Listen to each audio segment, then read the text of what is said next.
各位观众朋友，大家好，欢迎收看8月17日 AM 新闻，我是嘉豪。要发生什么大事代，头先就来报连载。高医病院早起有一个查甫人冲入去病人等待区，对被害者开2枪，经过抢救，由员救无回来，落被嫌犯伫台南安定抓到。国民党正式定调新北市长侯友宜、台中市长罗秀燕继续来拼连任，另外民众党提名陈文平来选台市长。中国军机伫扰乱台湾花莲空军基地 F-12B 战机，今仔日进行飞弹安全演练，1点钟就停火完成。讲到这高医病院，今早起10点的时阵发生一桩枪案，有一个查甫人冲入去病人等待区，对被害者开2枪，这一枪是着胸坎，一枪是着头壳，经过抢救，犹原是救无回来。市长陈其迈下令要赶紧追查，落尾伫咧台南安平甲嫌犯抓到，会引起这阵的混乱，恐惊是这部救回。后进区为封锁线，民众也真惊。高医传出枪声，17早起差不多10点，一个穿乌衫的查某人行入去院边后口后进区，直接对死亡的被害人的头甲胸坎开2枪，慢慢行出病院，坐客人车离开。那已经不幸过往了。那团队大概在尽量竭尽所有的能力来做抢救。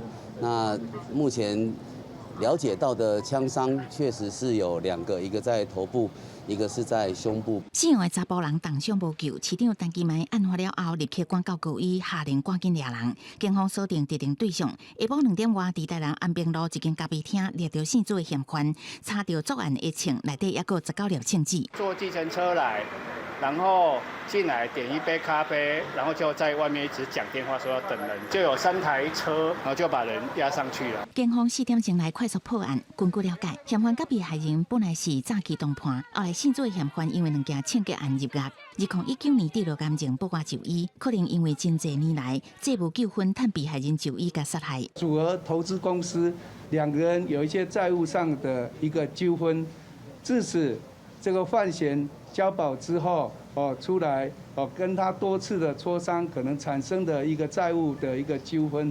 病院人真济的后进区传出枪声，社会拢真惊，医护甲病患安全搁较使人烦恼。卫福部表示，这是突发事件，听候警方完成调查，才当评估是毋是对病院安全有因应的做法。记者综合报道。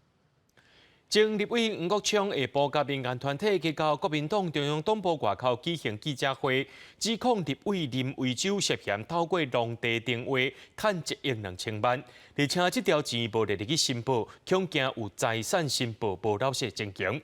认为国民党就爱随撤销林维洲参选台北市长的资格。不过林维洲认为这拢是选举伴乌，也强调这已经是旧案例了。甲台北维州的戏台搬到国民党中央党部外，前立委黄国昌讲要听立委林维洲的戏台。伊讲林维洲牵涉到新竹庆南金狮中华案。2019年5月至7月，金狮中华会将地号102指挥地让予林维洲等5人。同年8月初1，指挥地完成移转登记，分割做3笔土地，伊得到其中2笔。8月19，搁一并5月继续甲卖出去，赚1.2亿。请问这是一个什么样的农村重划制度，在短期之内取得这么高的暴利？要大家情何以堪？黄国昌进一步发现林维洲无申报这笔收入，恐惊是财产申报无实在，呼吁国民党撤销伊参选台北市长的提名。林维洲发声明，强调这个案是依法核准甲办理。佮讲，大概领选举都有人提出来恶意抹黑。伊讲黄国昌的指控对伊造成严重侵害，要对伊提出诽谤、意图使人无当选的告诉。伊本人无接受访问，国民党中央是讲这件代志毋是新事件，伊家己会讲清楚。这个事件不是一个新的事件哦。那我想相关更详细的部分，林维洲委员他一定会自己也亲自跟媒体做说明。这一栋一栋的透天厝，都是金狮中华区开发农地了后的景象。主题周报社长陆敬明指出，这区面积9.多公顷，比台北大巨蛋有较细。目前建地一平是40至50万，无电梯透天厝要2000万左右。若是炒地皮，是不是撤销提名？国民党表示无回应假设性的问题。记者综合报道。讲到年底这县市首长选举，国民党完成最后阶段的提名，正式征调新北市长侯友宜、台中市长罗秀燕来并连任。党主席朱立伦也讲，因两个是党内上介强的家母。侯友宜和罗秀燕拢强调，摒市政是根本，未来也会替家囝护选。国民党主席朱立伦由国民党上强的家母新北市长侯友宜、台中市长罗秀燕的手大化当选，迎接年底县市长选举，国民党完成最后一波首长提名。市政绝对是我们最重要的根本，唯有市政做好，才对得起选民。除了我们把市政做好以外，当然我们有应尽的责任，这些责任一定是要大家团结在一起。面对这一场选举，我们都是现任市长，所以在市民的这个期待之下，我们还是会以市政为主。不过距离选举只剩下100天，所以我们也会善尽我们自己选务的责任以及辅选的责任。中常委送包藏，祝贺股票来当选，现场拢是破声加比赛的声音。被问到民进党可能拍出抗中保台来攻击对手，侯友宜搁再讲，最好市政和面上过好的日子是伊努力的方向。罗秀燕是讲，抗中保台是所有人的责任。当然，在选举的过程当中，一定有一些议题，我们必须要去面对，要去回应的。我们永远只要念之在之，为国家、为人民努力做事，问心无愧，脚踏实地。抗中保台是每一个国民、每一位首长，尤其包括中央到地方首长的共同责任，不是哪一个人或哪一个政党他专属的权利，也不应该用此来操弄选举。朱立伦、侯友宜加罗秀燕是国民党上强的家母，也是现任上届杰出的直辖市长。侯友宜、罗秀燕共同得到党的提名，外界关心两个人在未来是不是可能来合作竞选2024。不过两个人拢无讲正面的答案。记者综合报道。接落来看民进党也已经提名郑文平参选桃园市长，完成所有县市首长参选人的提名。民进党主席蔡英文也讲，这行政团队甲竞选团队就要来拼选战。郑文平表示，也会拼出好成绩，摕到胜利。我们要团结度过考验，团结迈向胜券。郑文平加油，桃园队加油，民进党加油，台湾加油。选前最后100天，民进党主席蔡英文全力来拼胜选，算是两项重要任务。行政团队甲选前的团队拢振动起来，更加由5位当中级的家母担任全台分区的总督导。民进党也完成最后县市长的提名，由立委郑文平接棒林志坚参选桃园市长。郑运鹏，我不是来逆转胜的，我是来扩大领先的分数，调整队伍，从控球后卫转任得分箭头，最后一棒也跑得最快，最后冲刺。桃园新竹会一起胜利。郑文平表示，伊会担起责任，使命必达。这阵民进党一直伫指挥，要甲桃园转守为攻。不过，国民党对首长陈情认为，主席蔡英文也无为林志坚的论文下下失礼，应该爱有所交代。蔡英文主席还没有为提名林志坚道歉。那大家都知道嘛，走了一个抄袭的，来了一个挺抄袭的。我觉得蔡英文还是要有交代，所以我会在这个桃园市府教育局呢优先来开缺专任的这个课与师资的这个禁用。面对国民党甲民进党的夹杀，民众党赖香伶是选伫议员节，搁再推出客家族群政策。张善政17是一直行地方座谈，郑文平是拜访桃园职业总工会。伫林志坚退出了后，桃园的选战是重新来开始。记者综合报道。前新竹市长林志坚伊的论文去互台大认定是抄别人的，撤销伊的学术学位。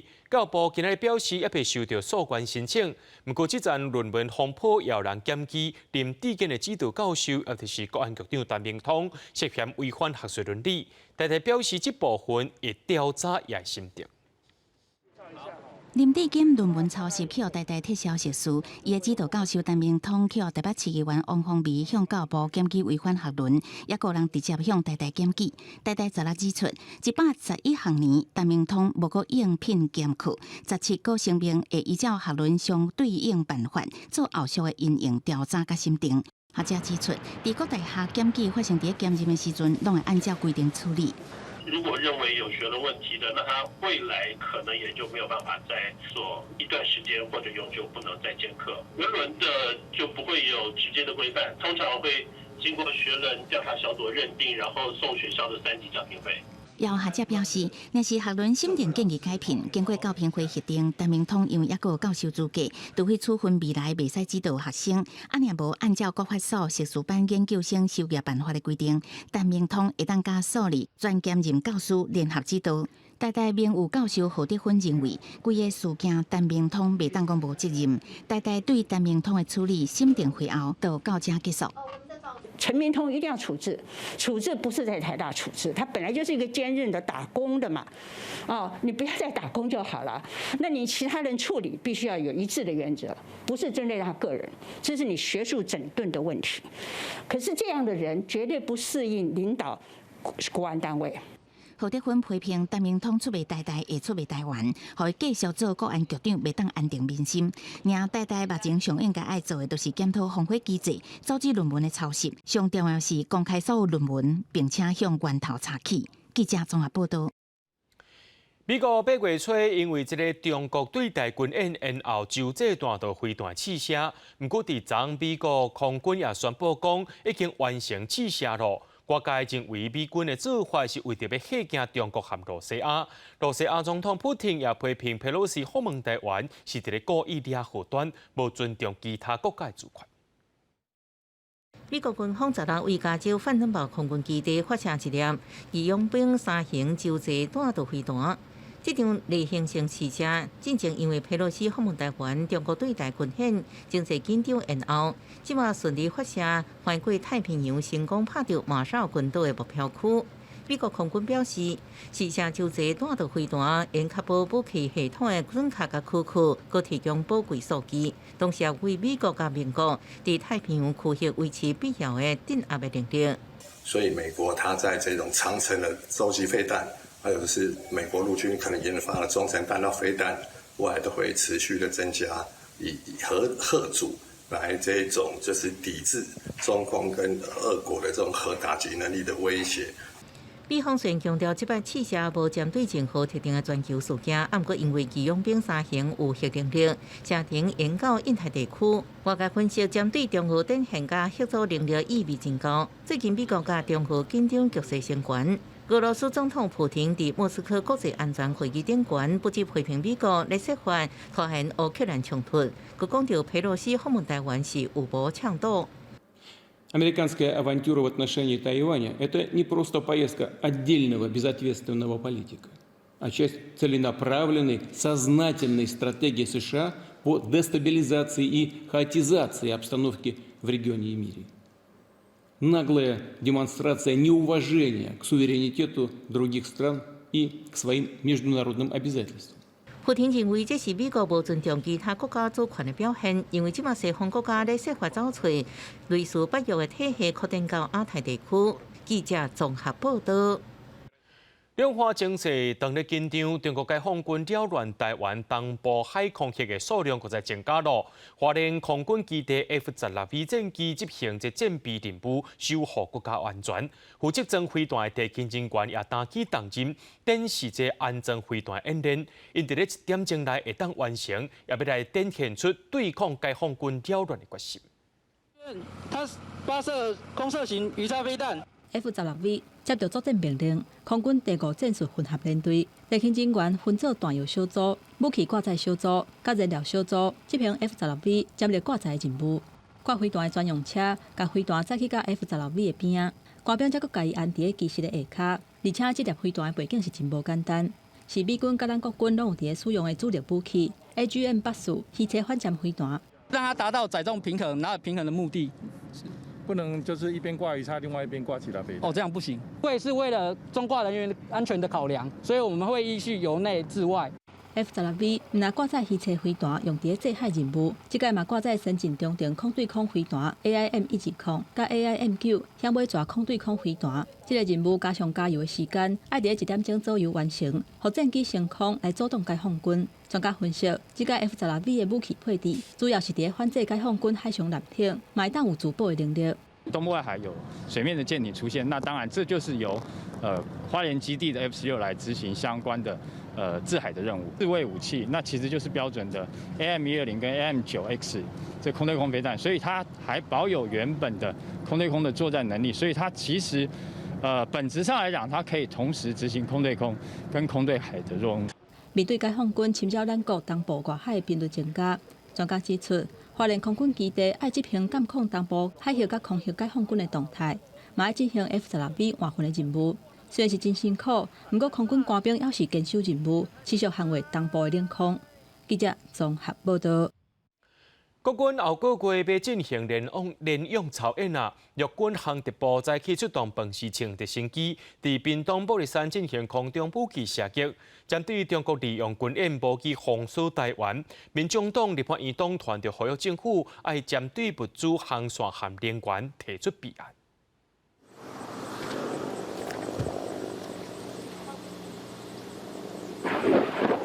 外架抓直升机发射火箭弹，还佫有2控机炮。国军17持续伫屏东玻璃山做空中武器射击，因为陆军航特部会参加后个月举行的联用操演，出动各种的直升机，用火力协助地面部队。现场有高中生特别穿摄影机，要甲直升机训练的过程翕起来。就很震撼，第一次来看。每礼拜嘛，拜甲拜五拢咧军演，即阵是搁加阿帕奇有啦较济啦。两方的情势紧张，中国用军演的名义演练封锁台湾本岛。政府敢有准备好势来因应军演可能常态化，引起大家关注。尤其台海是全世界上界加压的航道之一，若是去互中国封锁，恐惊会引起全球原物料大起。台湾有98%的能源拢靠进口，原油库存量敢若有4个月，到时恐惊会面临无够用的风险。那煤的部分我们是存到30天，那油的部分我们来自14国，包括中东、包括美洲，还有西非通过不同的区域来源可以分散风险。能源局表示，按算117年会把天然气的库存量增加到14天。粮食库存的部分，农委会指出，目前台湾的库存有120万吨，会当供应国内食12个月。若中国小连续禁止进口咱台湾的农产品，影响渔民甲农民的生活。农委会会把农产品转销去美国、日本甲欧盟的高价市场，来减少靠销去中国的程度。整个农产品的贸易来讲，在对中国的所占的比例，也由原来108年的23%，那降到去年已经19.多%。民众党立委邱新万指出，这届军演影响海峡甲空域的交通，国际航班机抓是减真济，呼吁民航局爱甲航线管控好势。针对这点，民航局表示，已经有提早规划代替路线，闪开临时危险区，嘛有24点钟监控海峡甲空域的动态。记者综合报道。在观众朋友来看国际新闻，斯里兰卡不顾美国加印度的反对，拜二同意中国的航太测量船万湾5号会当停入去因的港口。而你遐尼反对，是因为印度认为这只船不是普通的研究船，是一只间谍船。斯里兰卡也讲，这万湾5号会伫咧斯里兰卡的海峡进行任何研究，请印度唔免烦恼。另外，斯里兰卡也向中国讨救兵，希望会当对因有经济援助。挂着中苏友谊万岁布条，中国航太测量船万万5号16在美国甲印度的反对声中，飞离斯里兰卡南部的汉班托塔港。所有关心和支持中斯友好，特别为2万5号这次停靠汉班托塔港付出心力的斯里兰卡朋友们，致以最衷心的感谢。中国大使所讲的中苏友好已经引发外交的紧张，因为美国甲印度两国，特别是印度认为万望5号目的无单纯，伊毋是普通的研究船，而是解放军用来监测卫星、火箭甲洲际弹道飞弹的间谍船。另外，汉班托塔港离印度海岸只有500公里，万望5号的停靠场伫印度的后院来设立中国的军事基地。The government carefully monitors any development having a bearing on India's security and economic interests, and takes all necessary measures to safeguard them. 印度之前已经向斯里兰卡强烈抗议，斯里兰卡原本也要求万望5号暂慢来停靠，不过顶礼拜六雄雄改变这立场，表示这边万望5号无伫斯里兰卡的水域来进行任何研究，将会停留6天。We hope and request China, our long-standing friend, to assist us in restructuring our debts and secure an IMF bailout as soon as possible and provide with some meaningful bridging finance. 远望5号科考船进行海洋科考活动，符合国际法和国际通行惯例，不影响任何国家的安全和经济利益。 记者讲话真难互印度接受，随上斯里兰卡最近一直处在中国甲印度的角力中。近期斯里兰卡参与中国"一带一路"计划，向中国借真侪钱，无在条形，也甲汉办拖塔港遭互中国刑钱，后来更加爆发严重的经济危机。印度今年虽然也陆续提供大约38亿美金的贷款，协助斯里兰卡渡过难关，不过有关无度组织晚报5号停课。有印度媒体抨击，莫迪政府和中国间谍船开立家己后院是战略的一大挫败。公司新闻是婉玲编译。乌克兰总统泽伦斯基呼吁后边几条街卖发签证予罗西亚公民，也卖予这罗西亚好野人会当自由出入这后边。目前爱沙尼亚是招待省，这礼拜会对已经摕到签证的5万个罗西亚人禁止入境。另外，芬兰9月初一开始也要减少发予罗西亚民众签证数量。 俄罗斯甲乌克兰开战了后，后边对俄罗斯甲领空关起来，真侪俄罗斯人介意入境普鲁迪海3小国，也是芬兰经由先军签证进入欧洲。不过，这条陆路也开始行不通啊！爱沙尼亚18开始会对已经合法签证的俄罗斯民众甲边境关起来，领导也是家庭因素除外，加最头一采取这类行动的欧盟国家，影响大约是5万人。When these people are going to see Brandenburg Gates. The people are dying under the Russian Federation bombs, and Russian Federation authorities are using the tax money what is paid by these people who are making their tourist trips to Europe. Было все, что мы были все вместе, и вдруг вот так. Не знаю. Так нельзя. Надо дружить. 乌克兰总统泽伦斯基进前，搁再呼吁欧盟各国禁发签证予俄国公民，防止欧盟加税任何有门路的人拢会使随便出入的超级市场。真侪欧盟国家已经限制观光的签证，拉脱维亚更加无限期全面来停止合法。芬兰7月取消防疫边境管制了后，加最俄罗斯观光客到欧洲新军国家的跳板。当局宣布9月初开始大幅减少合法予俄罗斯人的签证，降到原来1成。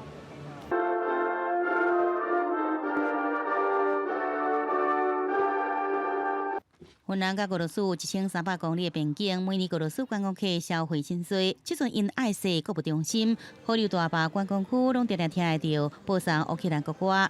民意调查显示，58%芬兰人支持限制俄罗斯旅游签证。尽管东欧、北欧国家支持，德国总理肖兹依然是有所保留，认为这是普丁当局临时俄罗斯人民的战争。制裁行动不应该造成克里姆林宫的反对者更加难以早离开俄罗斯。公视新闻是会中编译。 在50年前，因为一部电影《教父》摕到影帝马龙白兰度，因为认为讲这大会真无尊重原住民，所以拒绝领这奥斯卡奖。且15名这小羽毛穿着印第安族的服装，特意来领奖，而且伫现场也受到真无理对待。主办单位影艺学院最近发出声明，摕这段历史来回忆咧。今年已经75岁小羽毛表示，真欢喜看到这好莱坞的改变。 Marlon Brando in The Godfather。1970年，金像奖影帝马龙白兰度无出现，领奖台是穿印第安服装的原住民女青小羽毛，伊无领颁奖人罗杰摩尔予伊的奖座，佮透过感言说明家己代表马龙白兰度出席典礼。That he very regretfully cannot accept this very generous award, and the reasons for this being. Are the treatment of American Indians today by the film industry, excuse me,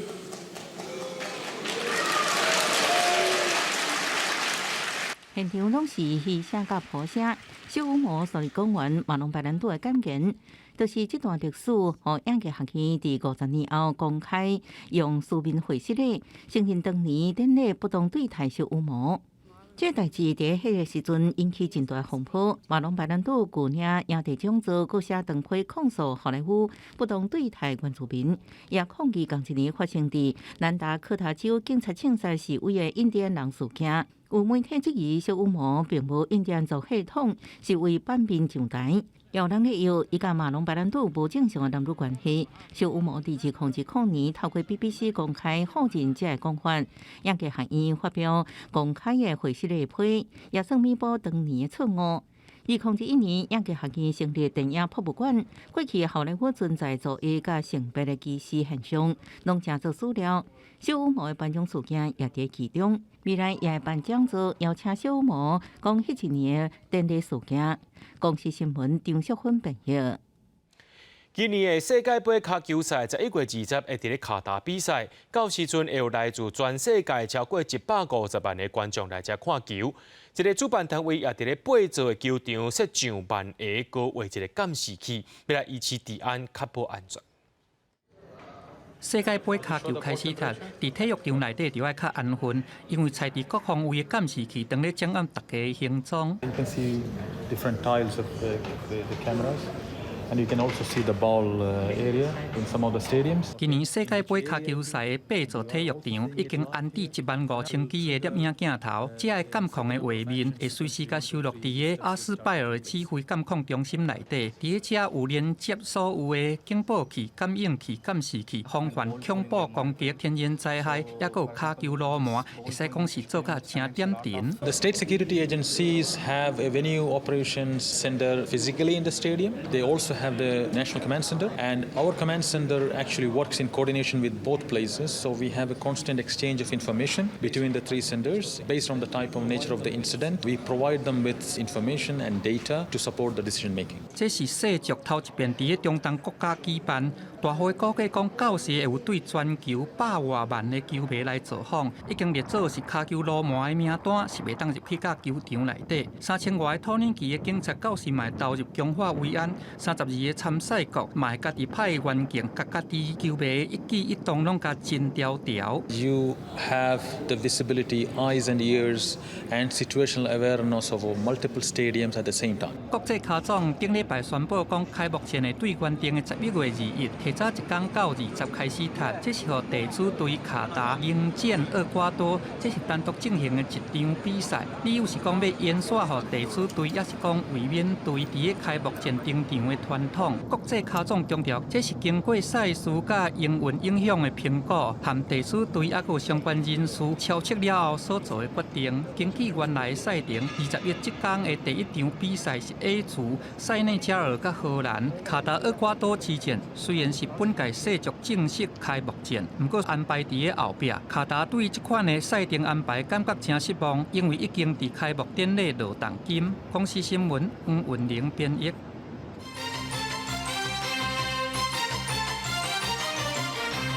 全观众朋友来关心国内疫情消息。国内伫今仔日增加24669个本土病例，中重症患者有111个，死亡个案也有33人。另外，也增加2个囡仔米斯斯。但国内目前这米斯斯的囡仔已经有上百个咯，5岁以下占超过60%。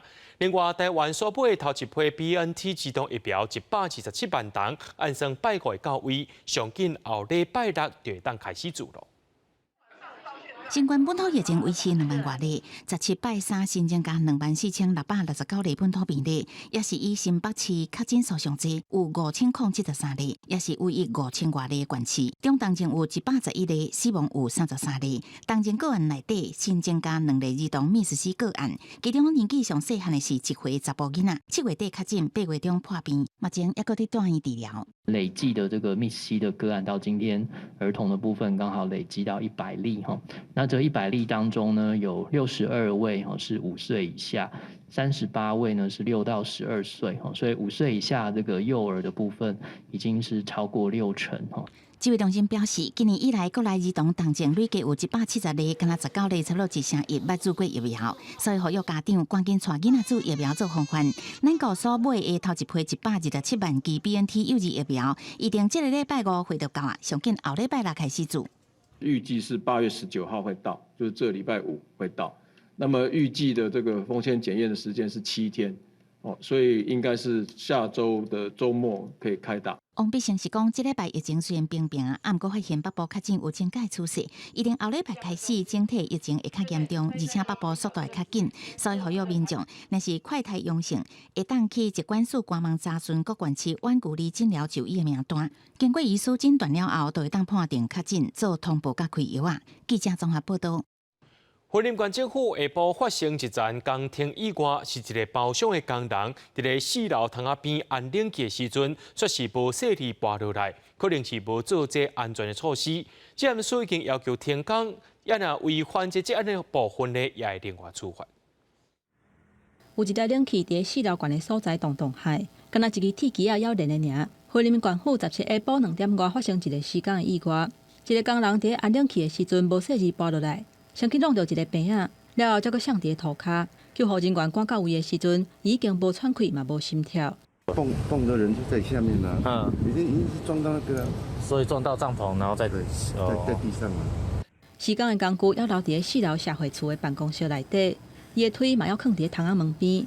官府表示，这个工人若像是无任何确保安全的措施，针对这点，接受会严格要求施工的单位。那因为我们的就是办公室有进行冷气的施作，那可能在施作的过程里头一些安全的维护措施，当然这个部分我们还在了解当中。可是就是可能措施的部分，因为我们从外观上面看的话，就是没有其他的安全措施，是有可能是这一次发生的原因之一。这个2公尺以上的作业没有使用安全带，然后造成劳工的坠落，我们会先做停工处分嘛，哈。那个违反治安法的部分，我们会裁罚3到30万。这个姓李的查甫人送病院了后，要是救无转来，治安署强调讲，会先要求停工，也若违反治安法的部分，查证了后若是事实，就会来裁罚。详细代志发生的原因，也要等警方调查。记者综合报道。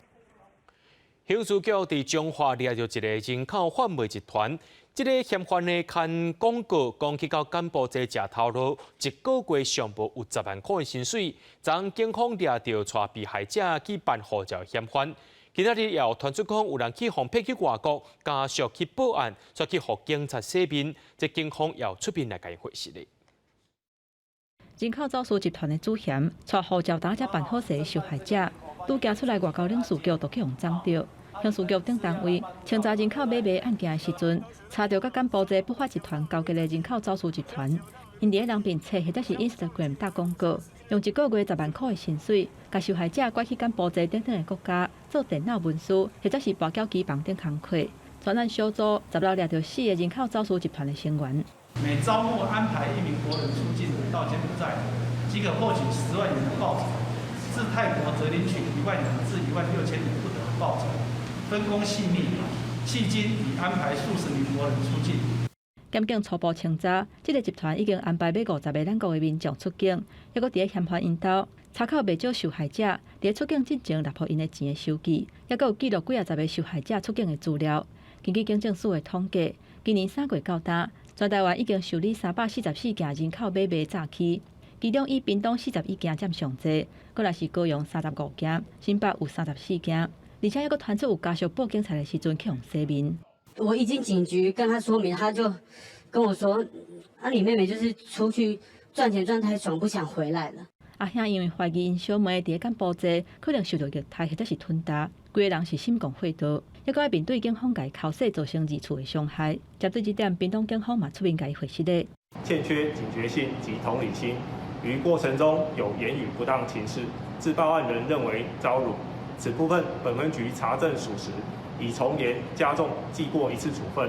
防诈骗的案件愈来愈多，外交部警政署甲移民署已经成立下国救援的机制，嘛阁一概提醒民众都要较买册咧，唔通相信外国迄种食好做轻巧，北地啊阁会当趁饱饱的工课，这真侪拢是骗人的。记者综合报道。讲到这国外诈骗案是无单纯，伫花莲也有这原住民青年，风声讲伫柬埔寨已经过身，厝内面的人去追查了后，却得到讲伊是食毒食一个死去，家属是无法度相信这款的讲法。地检署也已经指挥警方进行侦办，系因为柬埔寨人口买卖问题真严重，美国国际开发署16宣布新措施，会协助柬埔寨处理人口买卖问题。IG 限时动态，食好料的四界佚佗，看了真欣神。原本想讲亲人去柬埔寨趁钱，美梦当地实现。毋过伫台湾的小妹常常受到哥哥死伫外国的不幸。哥哥因为毒品过量过世，我说怎么可能？可是当下我心情是就是很难过，所以我没有多讲什么。妹妹讲，哥哥6月去柬埔寨工作，这2个月就传出伫当地过身。问甲哥哥做伙去的朋友，敢若讲是食毒过量死亡，细节无法度交代清楚。毋过伊对死亡的原因真怀疑，个人互人骗去柬埔寨数量愈来愈侪。当地大商也讲，确实有诈骗集团伫做这个代志。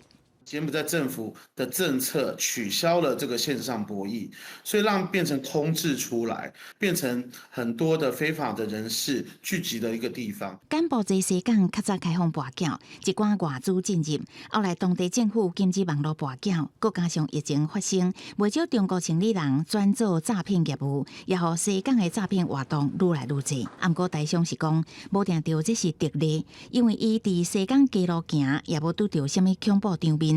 不过，为了打击柬埔寨人口贩仔，美国换了出招。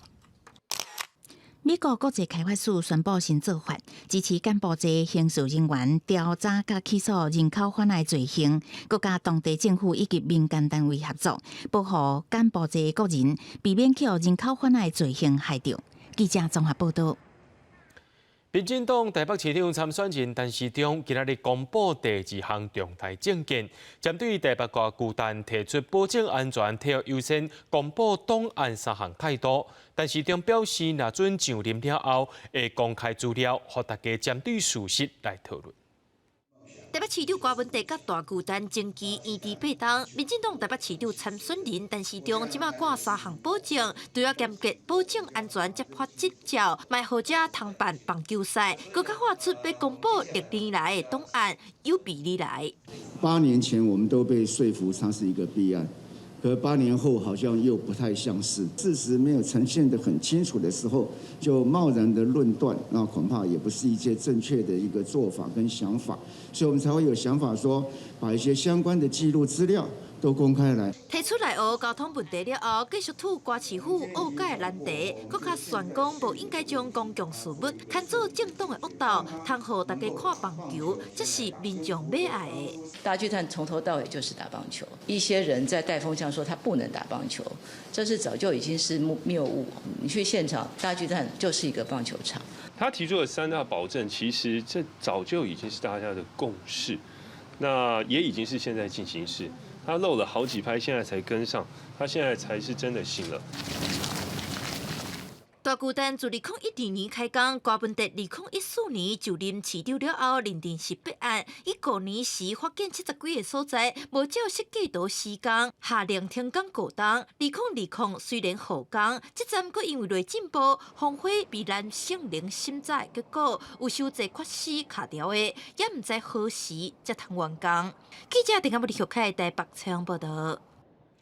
11月26日，唔若要举行这9合1地方选举，也要来举行头一摆修宪案公民复决听书。不过通过标准是真悬，要超过965万票以上的这同意票。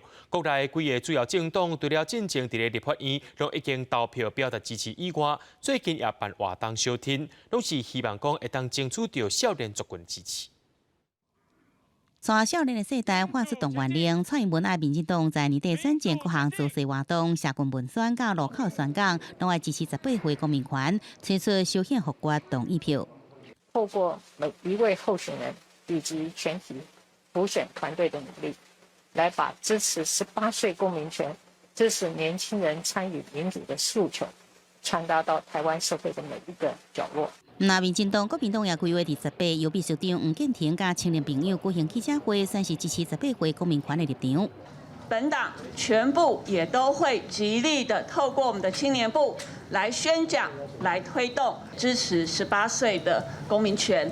两大党积极抢攻少年的选票，有民众党台北市议员第一机会质询时，无安尼认为，新兼党主席的台北市长柯文哲认为，这是国际潮流，大家支持是一件好事。全面收割政策来凸显他们的县市长，我讲实在市长，我不以为然。我们认为那个是既然是世界潮流，所以当初民众党进入立法院的时候就有提出这个议案，愿意跟进总是好事啊。对安中区安到太阳花学温泉起，支持者偏向少年族群的时代力量党认为，像是薪水低、厝价悬、参选保证金这些少年人面临的问题，也需要被重视。低薪、高房价、高物价，万物皆涨，只有薪水不涨这个状况，那这个都是应该政府要去正视的这个问题啦。后一摆修宪案交由国民法官的标准达到965万票以上，需要各党共同来支持。不过，安怎在选战中争取少年选票支持，也是各党拢要面对的政治现实。记者综合报道。日本为着要救经济，推出放零货币政策，虽然这落来速度变较慢，不过也出现这20年来上届低数字。也因为进口的物件拢伫咧起价，真侪店家挡袂牢，所以拄店啊。那讲到汇率的部分，目前一票1块换台票是0.775块，是这25年以来上届低。就算物件伫咧一直起价，不过咱是有汇差优势，买日本货，咱也是算较会货。不用飞到日本，透过代购也可以省一半。最近日票变薄，不少民众透过电商代买平台买日本的药啊、化妆品、甲喙食物啊，有影是真算会好。去年日票换台票上悬点是0.2797块，那以即卖汇率买日本货，等于是拍75折。电器类、药妆、零食，台湾人最喜欢买。大概现在日币的贬值的幅度是打了25% off。日本电商代买平台业者表示，虽然台票有汇差优势，不过买日本货要是爱详细来比较，建议精品甲进口类的商品唔通买。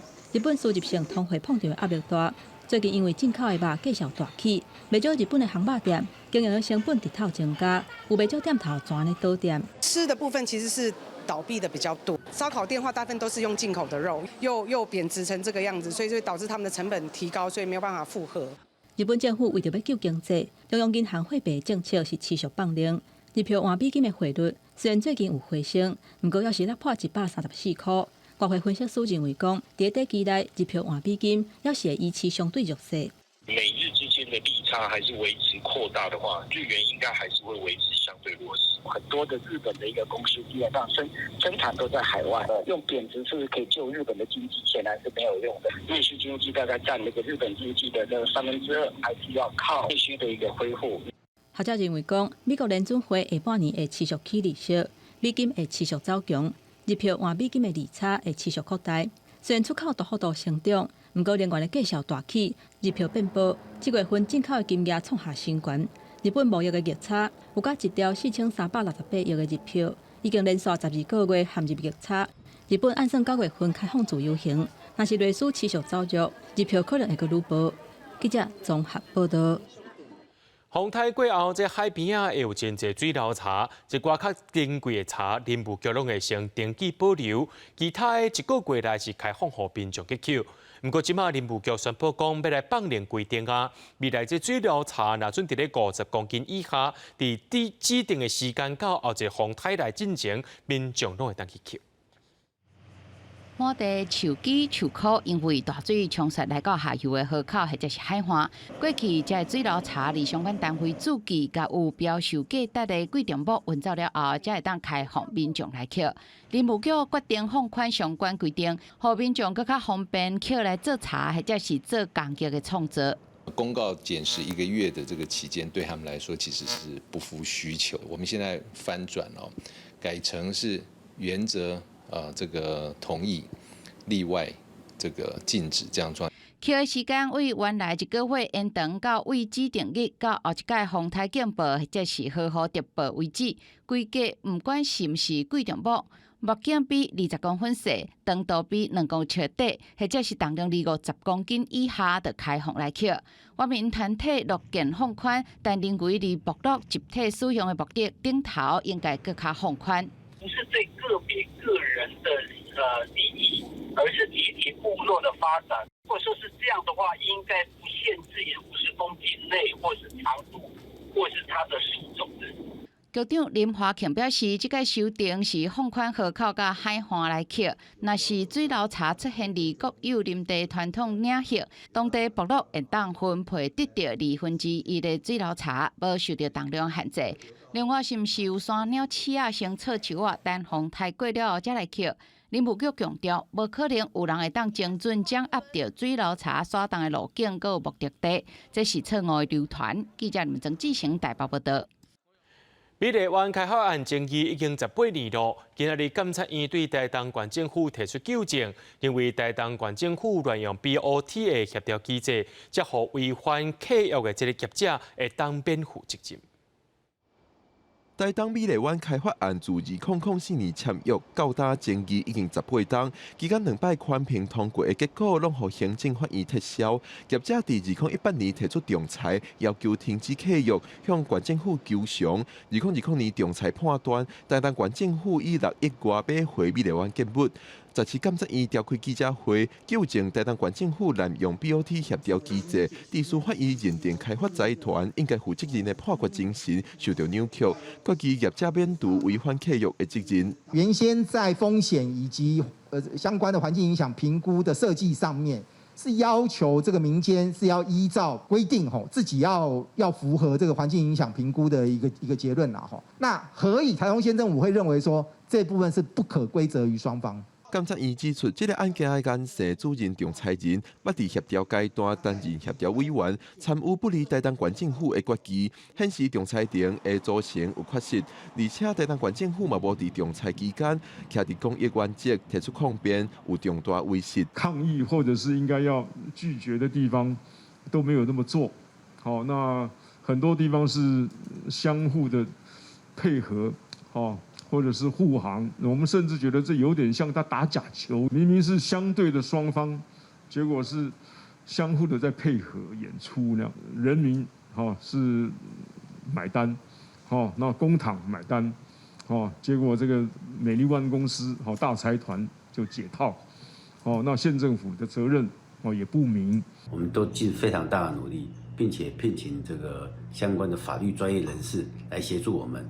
争取我们县府的最大权益。检察院表示，落保的专案会搁交由法务部调查，敢有刑事责任，但是有新的事情要搁进行弹劾。另外，检察院也要求财政部要针对促进民间参与公共建设法资讯不透明加协调委员会的制度进行检讨。记者郭文条随台北报道。嘉义县这几年拢举办一季园主的活动，互有兴趣的这青年农民，若免费来使用土地甲设备，也会当学到完整的菜色果子栽培技术。希望回乡的青年做伙来发展精致农业。青农分享参加熟悉蔬果栽培产业计划的过程甲成果。嘉义县第6届一季园主，毫无经验但是想要做事的青年，嘛有为头到尾实际操作合适的机会。想要再种植更安全、更健康的蔬果，安全农药，还加上现在的环境变迁，所以想要来学这个设施农业。为了推广经济农业，农试所甲嘉义县经济农业协会合作，举办一季园主，免费提供土地甲设施，各教因栽培技术，希望减少返乡青年做事会遇到的问题。后面他陆陆续续一直。第5届、第6届，其实也有一种给我们回来复习的感觉。那每一次回来，其实都是有不一样的收获。实际的练习，让他们知道设施蔬果的栽种，然后以作为他们以后如果能够在这边毕业回去的时候，能够对他们后续的务农经验有帮助，这样子。因为气候的影响，再加上民众对食品安全意识提升。熟悉蔬果栽培产业嘛，开始有愈来愈侪人注意。嘉义县农业处表示，经济农业唔只有种的技术，包装通路，各项拢是重点。希望农民互相交流，让嘉义县的农业环境愈来愈好。记者林慧婷，嘉义报道。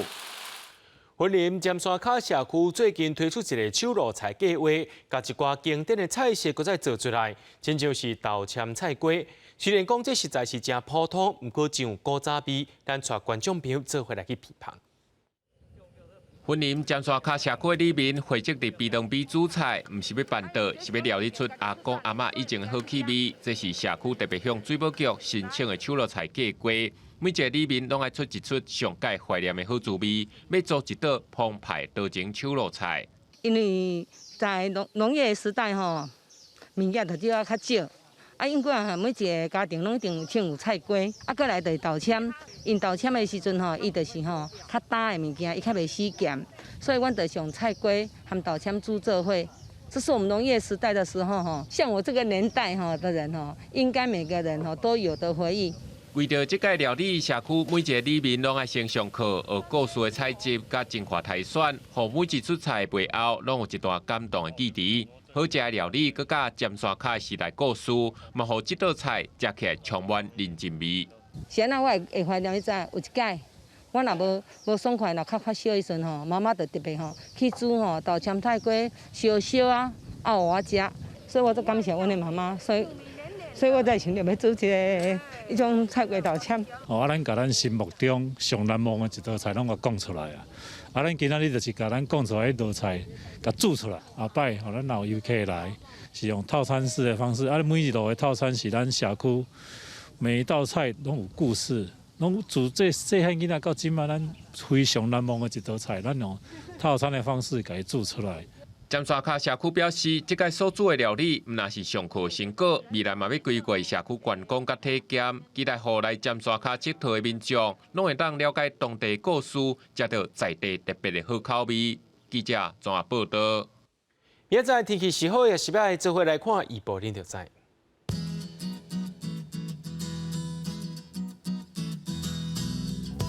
基隆到新竹对27度到33度。苗栗到云林对25度到33度，嘉义到屏东对24度到33度，